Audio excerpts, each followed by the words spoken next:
আসসালামু আলাইকুম ইয়া আহলাল কবুর। এই যে কবরগুলোর নিচে যারা শুয়ে আছেন তারাও একদিন আমাদের মতোই ব্যস্ত ছিলেন। কেউ স্বপ্ন করছিলেন, কেউ সম্পদ জমাচ্ছিলেন, কেউ ভাবছিলেন এখনও তো অনেক সময় আছে। কিন্তু মৃত্যু কারো কাছ থেকে সময় নিয়ে আসে না।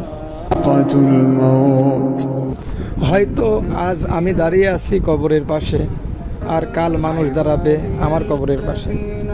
সেদিন আমার নাম, পরিচয়, অর্থ কিংবা সম্মান কোনোটাই আমার সঙ্গে যাবে না। যদি কিছু যায় তবে যাবে সেটা হচ্ছে আমল। কুল্লু নাফসিন যায়িকাতুল মাউত। একটু ভেবে দেখুন তো, এই কবরের নিচে আমাদের কত শত আপনজন চলে গিয়েছে। আজ হয়তো তাদের হাড়গুলো আমরা খুঁজে পাবো না। তারা আমাদের কাছে টাকা পয়সা, গাড়ি বাড়ি, অর্থ সম্পদ কিছুই চায় না। আমাদের উচিত তাদের জন্য একটু আন্তরিকভাবে দোয়া করা।